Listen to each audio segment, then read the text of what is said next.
رمضان المبارک مہینوں میں سے وہ عظیم مہینہ ہے جس کا نام اللہ نے قرآن میں بیان فرمایا۔ ارشاد فرمایا شہر رمضان الذی انزل فیہ القرآن، رمضان کا وہ مہینہ ہے جس میں ہم نے قرآن مجید کو نازل فرمایا۔ رمضان المبارک کی بے پناہ عظمتیں، اس کی شانیں، اس ماہ نور و سرور کی عظیم سعادت افروز گھڑیاں، یہ جب بھی آتی ہیں مسلمان کے حق میں اللہ کی رحمت کو لاتی ہیں۔ رمضان جب بھی آتا ہے اہل اسلام کے اوپر خدا کے فضل اور اس کی رحمت کا سایہ ہو جاتا ہے۔ اہل ایمان اس ماہ مبارک میں اپنے دل میں خاص نرمی، نیکی کا خاص جذبہ، اخوت، بھائی چارہ اور غم خاری کے خاص جذبات اپنے دل اور روح میں محسوس کرتے ہیں۔ عزیز دوستو، کچھ چیزیں بڑی غیر معمولی ہوتی ہیں، ان کی بہت زیادہ شان ہوتی ہے۔ کئی بار بھی ان باتوں کو سنیں اور ہزار بار بھی ان باتوں کو پڑھیں، بیسیوں لوگوں کے مختلف انداز گفتگو سے بھی ان باتوں کو سنیں تو پھر بھی وہ شانیں ایسے لگتا ہے کہ نامکمل ہی رہ گئے۔ رمضان المبارک اتنی عظمت والا ماہ مبارک ہے کہ اس کا تذکرہ اللہ کے قرآن نے بھی کیا ہے اور حضور علیہ السلام نے بھی جا بجا ذکر فرمایا۔ اچھا، اس کے کچھ نام میں آپ کی خدمت میں پہلے عرض کرتا ہوں۔ ایک تو اس کا نام قرآن نے بیان کیا شہر رمضان، رمضان کا مہینہ۔ پھر اس ماہ مبارک کو کچھ ناموں سے نبی پاک صلی اللہ علیہ وسلم نے یاد فرمایا۔ یہ مشکات شریف میں حدیث موجود ہے، حضور علیہ السلام نے اس ماہ مبارک کا نام لیا تو ایک لفظ، ایک جملہ حضور نے یہ فرمایا کہ شہر عظیم، یہ حضور نے بیان فرمایا۔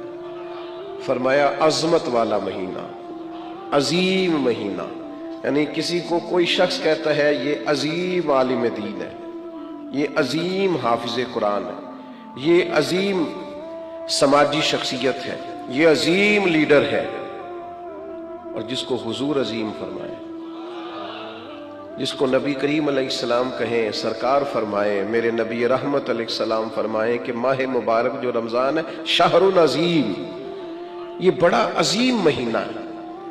اب کھو جائے انسان اس کی عظمتوں میں اور چلا جائے عالم حیرت میں اور ڈھونڈنے لگے کہ اس کی عظمتیں کیا کیا ہیں، اس کی شانیں کیا کیا ہیں، آخر وہ کتنا کو عظیم ہے جسے مدینے والے نے عظیم کہا ہے، اس کے اندر کتنی کو عظمت پائی جاتی ہے، کتنی کو بلندی شان ہے، کتنی کو رفعت ہے، جسے نبی پاک علیہ السلام نے عظیم فرمایا۔ تو ایک تو حضور نے فرمایا شہر عظیم، اور دوسرا حضور نے اس کا نام لیا، فرمایا شہر مبارک، فرمایا یہ بڑا مبارک مہینہ ہے۔ یہ لفظ مبارک ہمارے ہاں عرف میں بھی استعمال ہوتا ہے۔ یہ جب کوئی شخص بولتا ہے نا مبارک،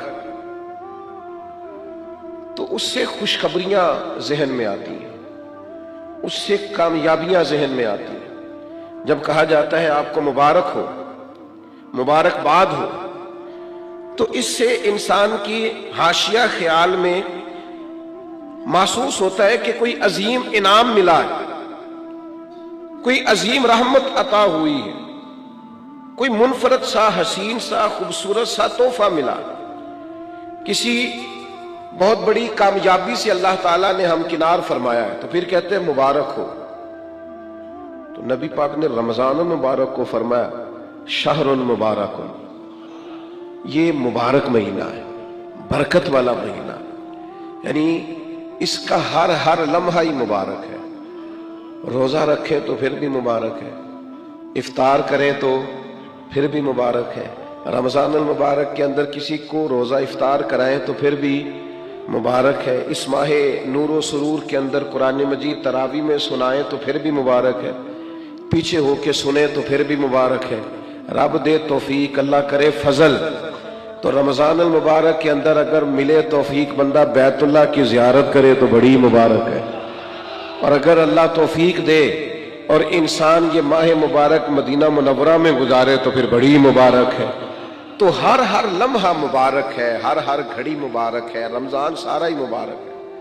پہلا عشرہ بھی مبارک ہے، درمیان والا بھی مبارک ہے، آخری بھی مبارک ہے، تاک راتیں بھی مبارک ہیں، لیلۃ القدر بھی مبارک ہے۔ تو حضور نے فرمایا شہر مبارک، یہ کیا ہے؟ مبارک مہینہ ہے۔ کون سا مہینہ ہے؟ یہ جتنے لوگ مایوس ہیں نا کسی بھی وجہ سے، خدا نہ خواستہ پریشان ہیں کسی بھی وجہ سے، محسوس کرتے ہم پیچھے رہ گئے کسی بھی وجہ سے، تو وہ یوں سمجھ لیں کہ یہ وہ مہینہ آ گیا ہے جس میں مبارک ہی مبارک ہے، جس میں کرم ہی کرم ہے، عطا ہی عطا ہے۔ اب پریشان نہیں ہونا، شہر مبارک، یہ مبارک مہینہ آ گیا، برکت والا مہینہ آ گیا، اب کوئی پریشانی نہیں، کوئی پچھتاوا نہیں، کوئی پیچھے نہیں ہٹنا، کوئی کمزور نہیں پڑنا۔ یہ مبارک مہینہ، اس کو نبی کریم نے مبارک کہا۔ تو اس کے لمحے لمحے میں آپ نے تصور باندھنا ہے کہ یہ مبارک دن ہے، اس میں رزق آئے گا تو وہ بھی مبارک ہی آئے گا، کوئی شخص ملے گا تو انشاءاللہ خیر ہی ہوگی، کوئی عمل کریں گے تو انشاءاللہ برکت ہی ہوگی، کہیں ہم اللہ کی رضا کے لیے کچھ خرچ کریں گے تو پھر بھی برکت ہی ہوگی۔ مہینہ ہی مبارک، اس کو نبی کریم نے مبارک کہا ہے۔